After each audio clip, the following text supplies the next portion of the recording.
Hey guys, it's Dr. Childs here. Today we're going to be talking about something a little bit different. We're going to veer away from the thyroid and we're going to be focusing on other hormones. So we're going to be talking about birth control side effects that I think everyone should be aware of. We're not just going to be talking about those sort of typical side effects, breast tenderness and so on. Instead, I want to focus on some of what I would refer to as the more sinister type of side effects. So things like your increased risk of cancer, weight gain, melasma, some of these other, and increased risk of autoimmune diseases and so on.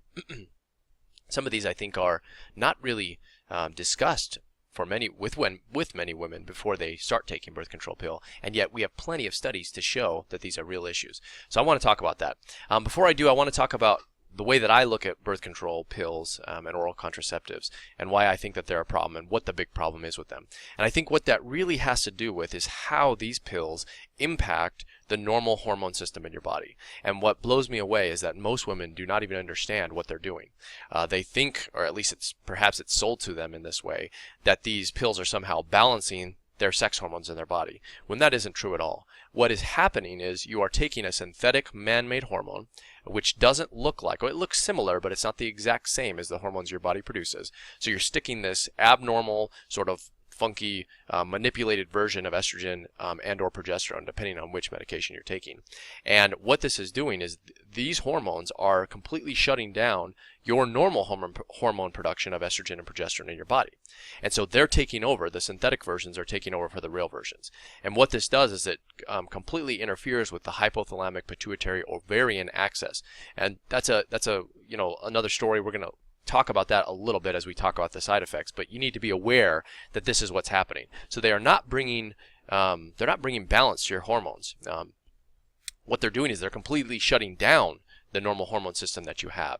And so I think as long as you understand this, you can kind of understand how birth control pills may cause problems that you're not necessarily thinking that they might cause, including risk of cancer and so on. So let's talk about some of these things. I have a list here if you want to check what I would refer to as the more common symptoms of birth control, which might include bloating, breast tenderness, spotting, headaches, mood changes, irritability, missed cycles, nausea.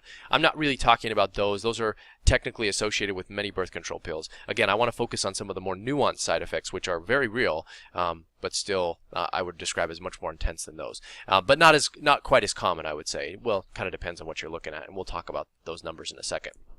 Let's talk about the first one, because this one absolutely is mind-boggling to me. But what it is it's an increased risk, definitive increased risk in breast cancer in women who are taking birth control pills. And this isn't necessarily a small increased risk. In fact, this risk is as high as 20%. So I have the study pulled up, which I linked to here. So 20% increased risk of breast cancer when using oral birth control pills. And here it is. And I'm just going to read this excerpt to you so you understand. It says the recent Danish cohort study reported a 20% increased risk of breast cancer among current and recent hormonal contraception users. These results are largely consistent with previous studies. So what they're saying is, yep, it's 20%, and yep, we've already known this for a while. And this has come out in 2018 in August. So this was about a year ago, actually. So this is a 20% increased risk for women who are using birth control pills. Now, can you just imagine if I told you any other therapy that I was selling or whatever, anything that you found out there had that kind of risk associated with it? People would freak out. But how many of you listening to this are taking birth control pills, and how many of you are aware that that risk exists? Right? That it's crazy to me. Now, the real thing, we kind of have to dissect this a little more, because there will be people that will say, well, technically, bioidentical hormones can be associated with the risk of cancer and so on. To which I would respond, yes, that is technically true. However, if you are using a bioidentical estrogen with a bioidentical progesterone, that risk is completely negated. Unless, of course, you are taking only estrogen with without the protective effects of progesterone and in very high doses. So, technically there is some truth to that statement. But if you're using the bioidentical ones, then that risk is largely mitigated, and in fact, it's lower than what it would be otherwise. And then I'm going to have some people who would say, surely this can't be true, because if this were the case, then I would know, or my doctor would tell me, or the pharmaceutical company would tell me. To which I would respond, I wouldn't put as much trust or faith in the pharmaceutical industry as you probably think. In fact, I have linked out that as recent as 2011, there was a lawsuit against a company and I have this link here if you want to check it out. But what ended up happening is this pharmaceutical company produced a medication called Avandia, which is for diabetes. And what this medication ended up doing was increasing the risk of cardiac-related death. So people were dying of heart attacks and other cardiac-related issues. And they hid these results. In fact, it didn't come out until later that this occurred, because I believe it was a doctor from the Mayo Clinic did a lot of research and sort of led the charge. And then they ended up paying out $3.5 billion to settle these lawsuits after they hid it. So don't think that this is possible, that something like this could happen in 10 years with the pharmaceutical companies who are producing these birth control pills. So just keep that in the back of your mind. Not trying to scare anybody. I'm just saying 20% is a real risk, and I wouldn't take that lightly. So number 2 would be weight gain. So again, this is another very controversial issue for some reason. What you have are sort of two groups of patients, or two groups of people looking at it in a different way. On one side, you have women who have used birth control who clearly state and who have clearly experienced weight gain as a result of taking birth control. And on the other hand, you have doctors who say birth control does not cause weight gain, and there's no studies to prove it. Now, what I say here is that is kind of true, that what doctors are saying, that there are really not a lot of studies that prove that oral contraceptives cause weight gain, but that doesn't mean that they don't cause weight gain. In fact, you have to realize and understand how studies work and how they get results. So it's very possible for both statements to be true, that birth control pills can cause weight gain, which is what a lot of patients experience, but it can also be true that doctors state that there aren't a lot of studies that prove that's the case, right? Because just because it hasn't been proven yet doesn't mean that it isn't true. It could be true in future studies, or they just need to adjust the study, or they need to make it better, and then once they do, then it will show that that's the case. But you have a lot of people showing or complaining and endorsing that they do indeed gain weight after starting birth control pills. In fact, I was also able to find a study here which showed that Depo-Provera, women who used Depo-Provera gained an average of 11.2 pounds over 36 months, which is 3 years. So we definitely have some studies that show that that's the case. Now, the way I look at this, the weight gain and the oral contraceptive issue or birth control pill issue, I believe, and at least I have seen this to be true in my experience, that if you use contraceptives, these birth control pills, and you are already overweight to begin with, your risk of developing more weight gain is much higher than if you were a normal weight before you started. And we see that exact same thing happen in menopausal women. So if you're going into menopause and you're already, let's say, 20 pounds overweight, you're much more likely to gain another 10 or 15 pounds. Whereas a woman who is normal weight is less likely to gain any weight if she goes into menopause. So that's one of those unfair things that just exists in the world, because if you're already overweight, the last thing you want is extra weight on top of it. But that seems to be the case, and I would say that I've seen that to be true in both menopause and to some degree with birth control pills. So number 3, menstrual irregularities. If you remember, I talked sort of about this thing called the hypothalamic pituitary ovarian axis, and we're going to get back to that in just a second. But a lot of women end up taking birth control pills because they're trying to fix menstrual irregularities, right? Or they have some sort of issue related to intense cramping or something related to their hormones. They're experiencing some symptom related to those hormones. So the idea is, well, if you take the birth control, you completely shut down that system, and then you won't have those issues anymore. And in that way, you're really just masking the problem, right? You're not actually fixing it. But that's how a lot of doctors and patients, I guess, approach birth control pills. Now, the problem is, remember, they come back and they shut down that normal system, the hypothalamic pituitary ovarian axis, which is this feedback loop which generates and allows your body to create the hormones that it needs. Birth control pills shut that down.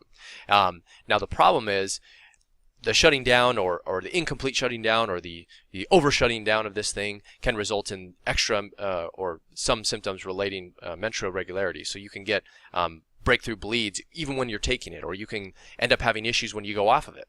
In fact, a lot of women end up, well, I shouldn't say a lot, but some women, after they stop taking birth control, it takes their body a lot of time to kick back into gear, this hypothalamic pituitary ovarian axis, the HPO axis. And what happens as the body is trying to get back to where it was previously, it's not able to.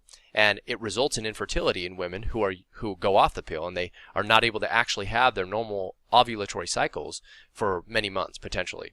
It kind of depends. Sometimes you can get it back in a couple months. Sometimes it takes 10 plus or even longer. It just sort of depends. And this is one of the symptoms associated with a condition called post-birth control syndrome, which is a constellation of symptoms that results after you stop taking your birth control pills. And it's felt to be caused or the result of this suppression of this HPO system. So just keep that in the back of your mind. Number 4, another one I think which is pretty important would be melasma. And so melasma is sometimes referred to as the mask of pregnancy.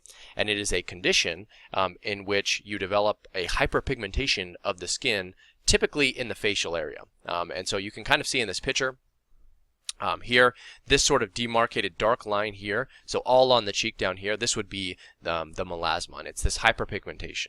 And what happens is this can develop because of estrogen stimulation on melanocytes. And melanocytes are this portion of your skin cells that produce pigment. Right? So they make your skin either darker or lighter depending on how much pigment they are producing, or not producing, I should say.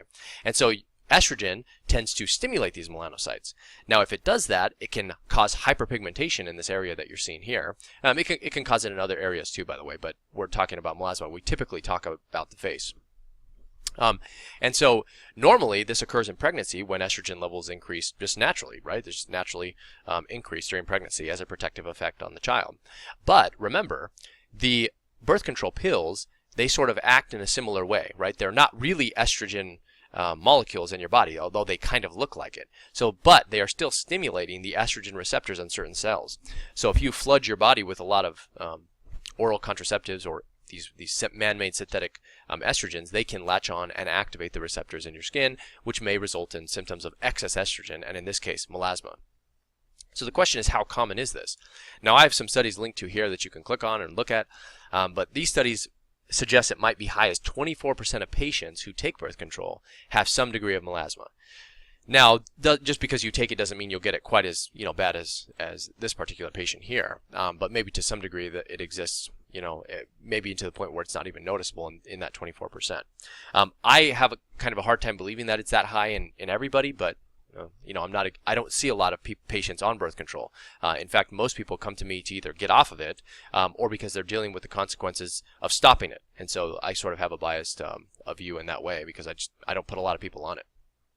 Another one, number 5, another important side effect, would be the potential increased risk of developing yeast infections.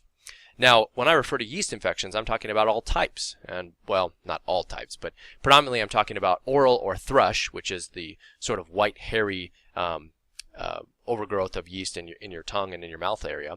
Then you can also get Candida, which is the gut version of overgrowth of fungal of the yeast, and then you can also, of course, get vaginal yeast infections.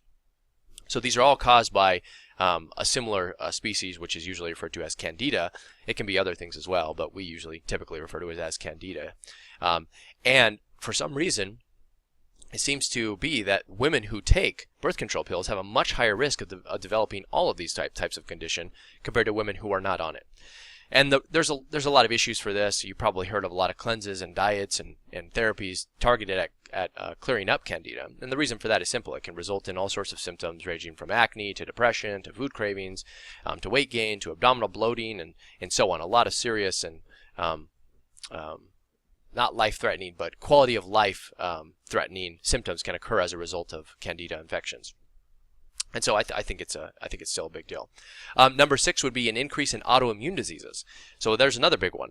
But we know that hormonal contraceptives increase the risk of developing certain autoimmune diseases. So I have a list here that I've taken directly from studies that I've looked at, and it says in the case of birth control pills, taking them, and they're referring to birth control pills, may increase your risk of developing multiple sclerosis, which is MS, which you probably heard of, ulcerative colitis, and Crohn's disease, both of which are forms of inflammatory bowel disease, otherwise known as IBD, lupus, and interstitial cystitis, which is I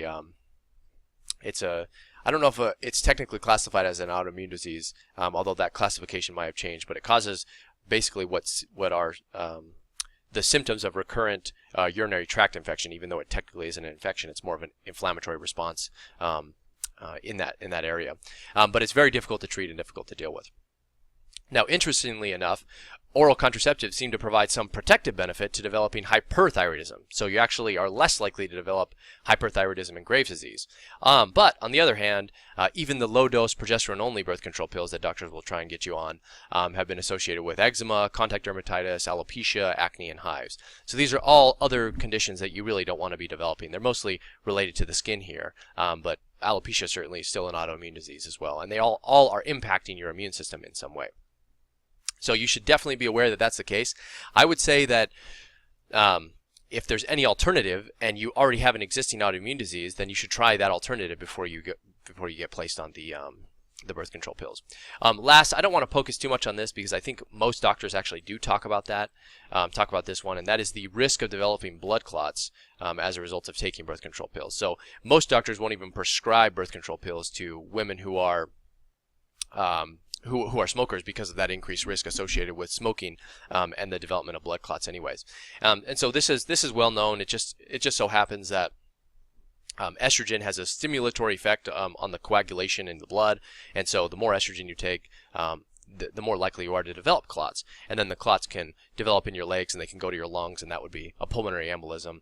And then, by the way, if blood clots end up going to your brain, which is not likely to happen in younger women, that would be a stroke. Okay, and so on. So you just need to be aware that this is the case. But again, most doctors will talk to you about that and give you some options.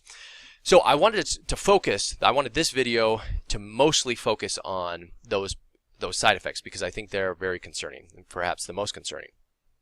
But I also wanted to write about what you can do instead. I'm not going to talk about those things, but I want you to know there's plenty of articles that I have on my website, including articles focused on how to treat and manage PCOS and so on, which can help you sort of understand what you can be doing instead of using birth control to balance your hormones. Because most women are placed on birth control either because they have a condition such as PCOS or PMS or PMDD or some sort of hormone imbalance. They're placed on birth control to fix that sort of issue. And then there's another group of women who use it as a contraceptive to prevent pregnancy. So we'll talk about the preventing of pregnancy in a minute. But if you're using it for the former group, which is because you have hormone imbalances, then there probably is a better way to do that. And so I have a lot of therapies that you can look at here, including the use of some bioidentical hormones, including progesterone cream and so on. So if you fit into that category, take a look at some of the things that I have here listed on this, and I think you'll find a lot of help there. Now, what if you're using birth control as a contraceptive? So what sort of alternative can you look at then? So my recommendation would be, if possible, to use an IUD, but not a hormone-secreting IUD, but to instead use the copper IUD. So I think that's probably the best of the worst in this scenario. Because you're still able to prevent unwanted pregnancy if that's your goal, but you can forego the increase of the synthetic hormones.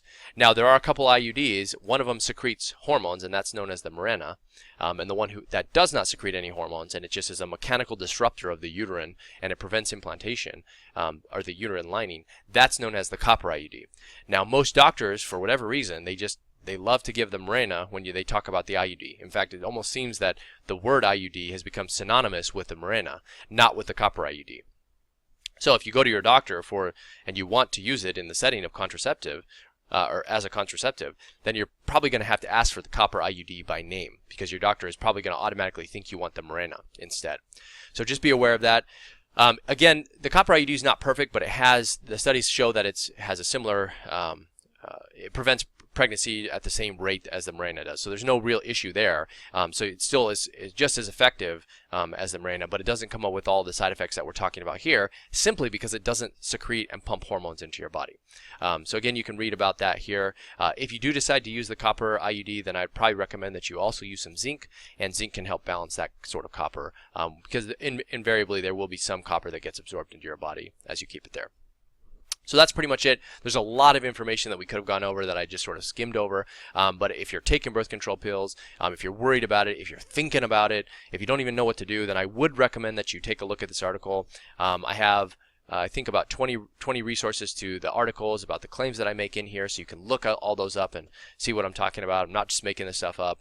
And I would recommend that you become educated before you use birth control. If you already taken it and you're worried or anything like that and you have any questions, feel free to leave them in the comments below and I'll do my best to answer those. But otherwise, I'll see you guys in the next one.